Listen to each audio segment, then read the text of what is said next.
Hey guys, welcome back to another episode of CJ's Coins and Crafts. This is another episode of my series Rolled Coins. These are actually just some coins that I picked up at the coin shop this weekend. So I just wanted to do a quick video for you guys to let you know what I found, because I think I found some pretty interesting pieces. So let's go ahead and start off with the first one. The first one is a 50 Pfennig from Germany. The year on this one is 1920. This is made out of aluminum. It's got the A mint mark right there at the bottom. So I have one other one like this. I believe it's a 1922. So it's cool to find one that old. The mintage on that particular one was about 119 million. Then I found this one. Let's see if I can get this to focus a little bit. This is a quarter ruby, and this on the front of the coin here it says Government of Pakistan, 1948. So I did check this one out. I had to do a little bit of research on this one, and this particular design was used from 1948 to 1951. This comes from the country of Pakistan, and there was 52.6 million of these minted. This one I saw and I knew right away that it was a French coin. This is 5 centimes from 1961. A lot of the French coins, especially during the 50s and 60s, were very, very plain. I guess there's not a lot of ornate designs. They're really minimalistic. This design was used from 1959 to 1964.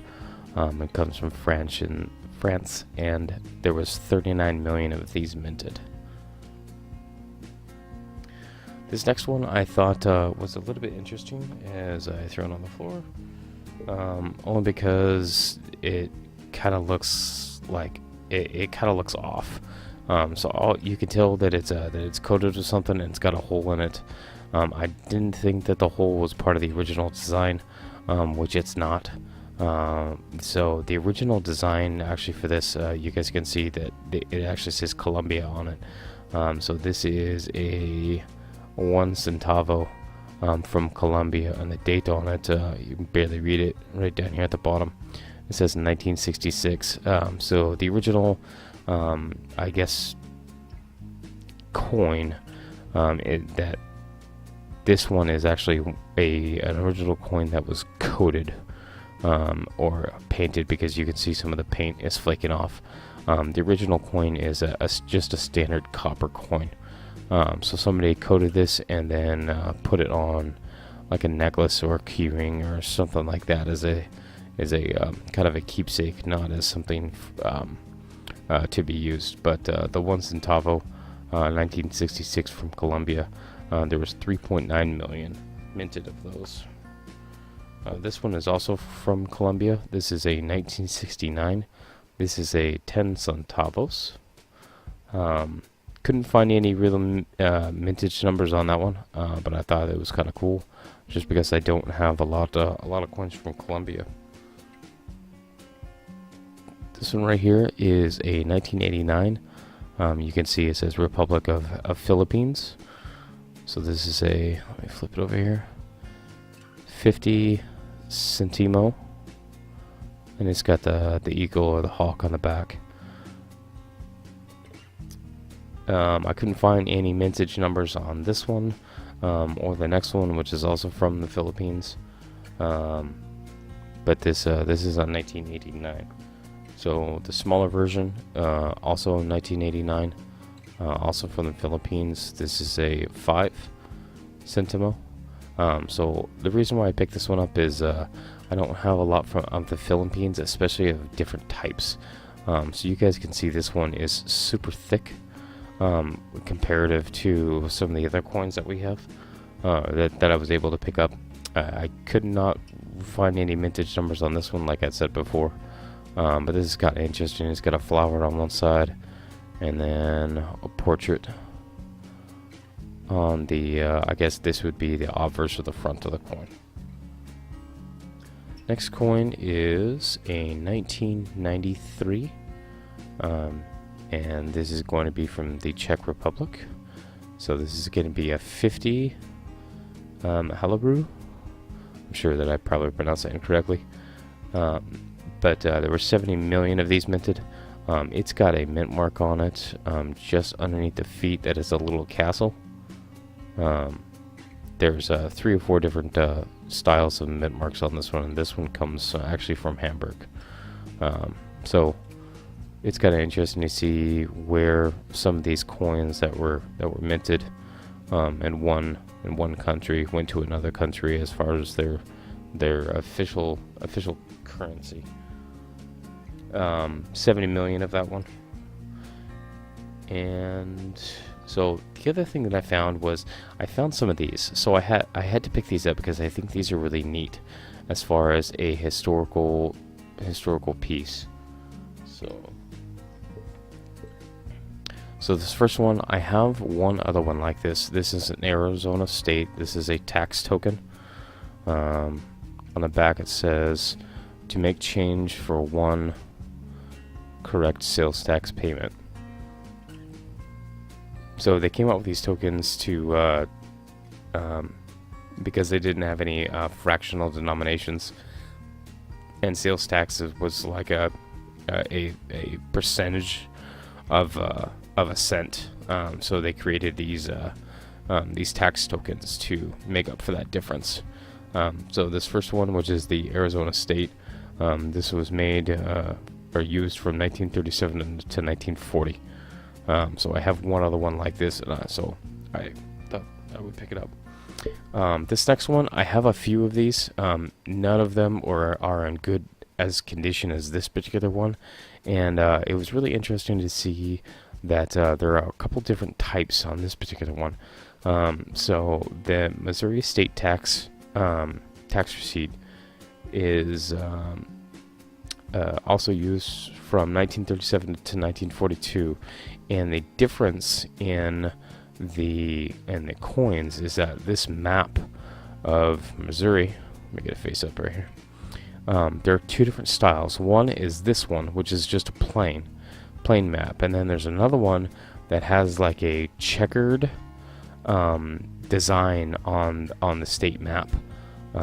So I actually have a few of each that I thought was really kind of interesting, that there would be that much of a design difference between tax tokens.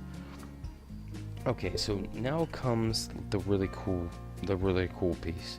I have these 2 right here, which are Oklahoma tax tokens. And the cool thing about them is that they're both, I'll show this side, they're both the same on the front. They say Consumers Tax, it says 1, and it says Token Oklahoma.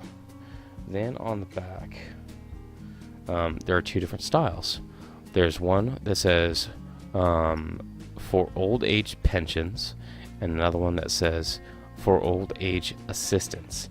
So the one for pension was used from 1936 to 1937, and according to Numista, it is a rarity of 88, which is the scale goes from 1 to 100, 1 being the most common, 100 being the most rare, as far as members of the website. So the thing that I thought was super interesting is the for old age assistance coin. It's in much better condition. It's still has a lot of luster to it. This particular design was used from 1937 to 1941. It's got a lower rarity, according to Numista, which is 63 for this one. But here's what I thought was interesting.